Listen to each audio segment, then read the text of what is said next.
Recording in progress.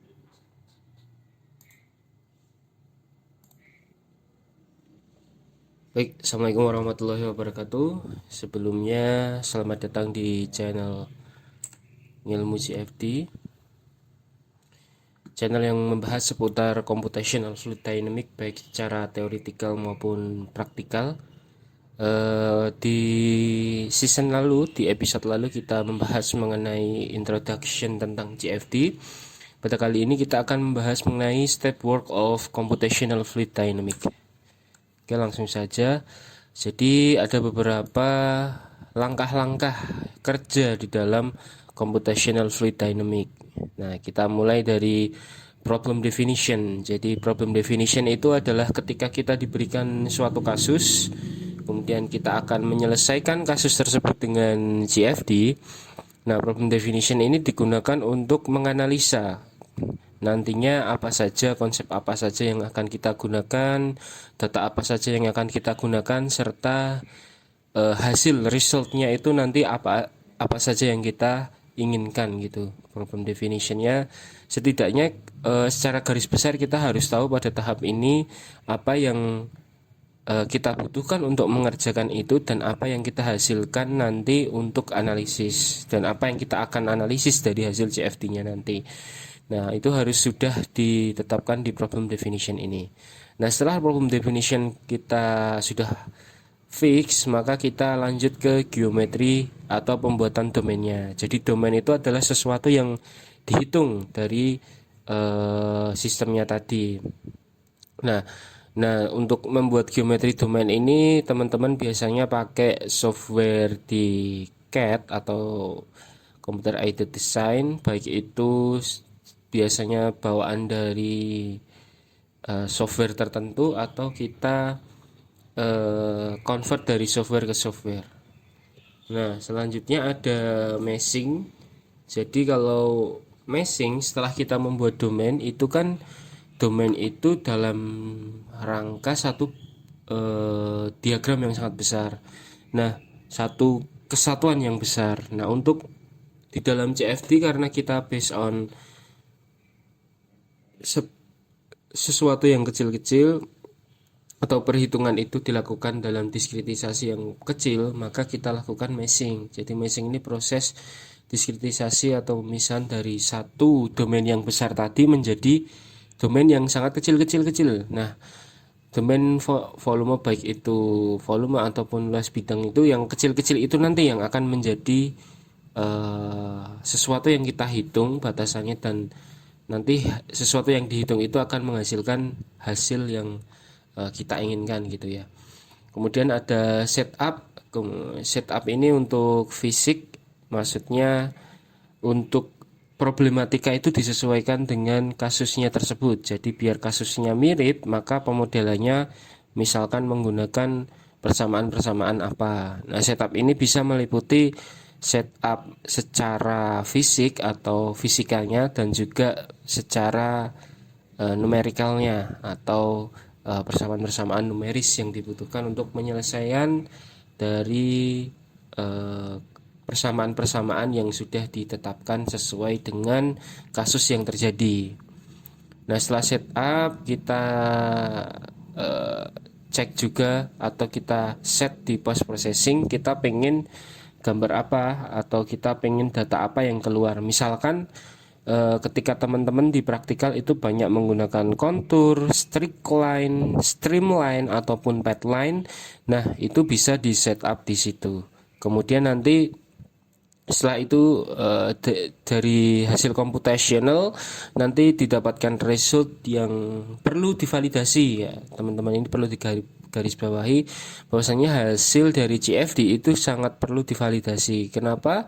Ketika kita menghitung pendekatan secara metode numerikal itu artinya kita mendapatkan konsekuensi error. Nah, error itu bisa kita terima ketika kita sudah memvalidasikan dengan eksperimental atau kejadian nyata yang terjadi di lapangan gitu.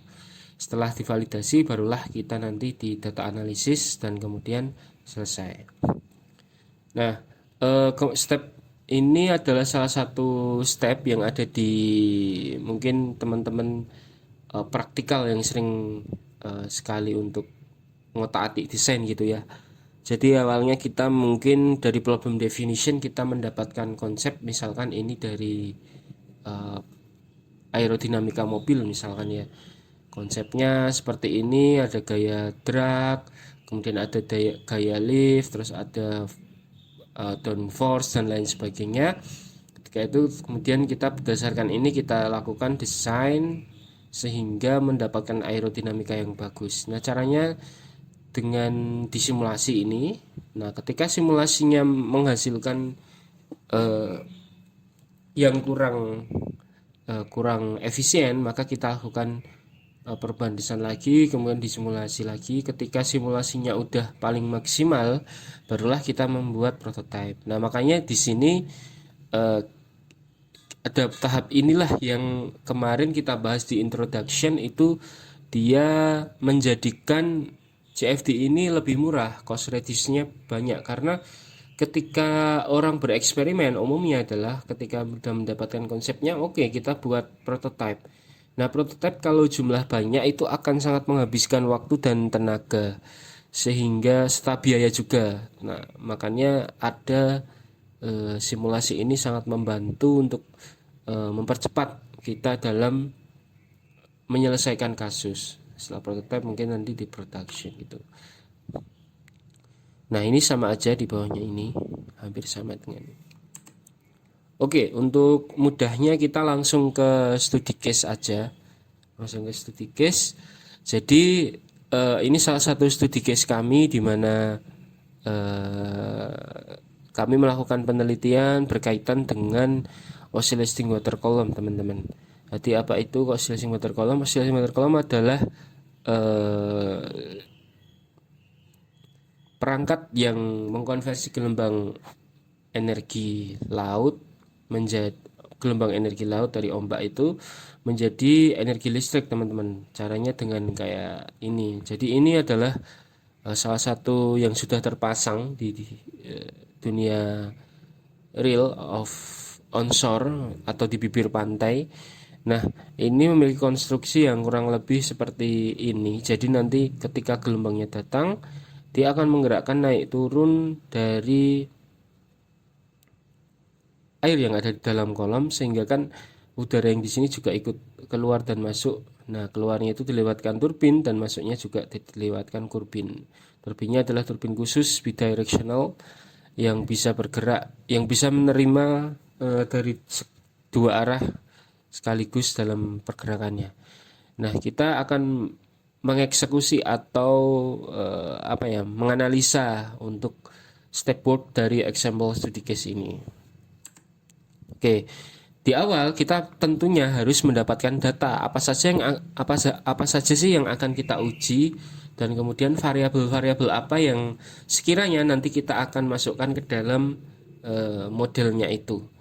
Nah, ini adalah salah satu jurnal, ini miliknya Selik juga, atau berkaitan dengan model geometri underlip. Jadi di sini underlip di dalam penelitian eksperimental ini dia menginginkan dari model-model ini supaya tangkapan energinya lebih besar dan efisiensinya lebih besar.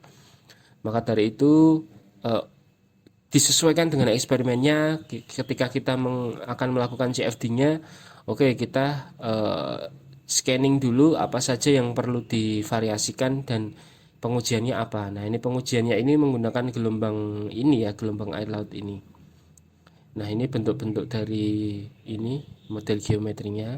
Kemudian orifice ratio-nya ya, ini perbandingan antara tangkapan ini dengan tangkapan ini. Nah, dari data-data tadi otomatis ketika kita melakukan CFD itu ada workflow-nya kurang lebih seperti ini. Yang pertama mulai, kemudian studi literatur, kini untuk kita mendapatkan banyak data untuk penentuan-penentuan apa saja sih yang akan kita selesaikan dan lain sebagainya. Penentuan batas kondisi dan parameter penelitian. Nah, ini sudah tadi tentunya ini didapatkan dari studi literatur. Kemudian pengumpulan data ini maksudnya data yang akan dibutuhkan kita ketika nanti kita akan membuat dari pada pemodelan CFD-nya. Kemudian kalau sudah fix semua, kita lakukan pemodelan domain simulasi. Nah, setelah domain simulasi tadi dibuat, ini biasanya menggunakan CAD.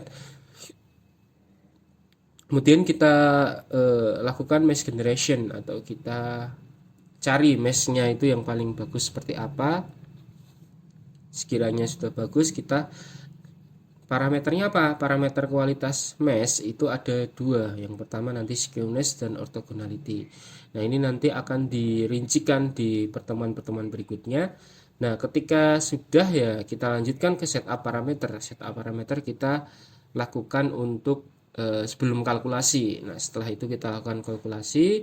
Kemudian ada konvergensi. Jadi teman-teman kalau misalkan di simulasi itu ada yang namanya konvergensi. Nah, biasanya di masing-masing software itu sebutannya beda-beda, tapi umumnya adalah sebutannya residual. Nah, sesuatu atau error dari CFD itu dikatakan konvergen ketika residualnya itu sudah melewati atau di bawah 0,01 atau 10 pangkat minus 3. Nah, itu dikatakan konvergen.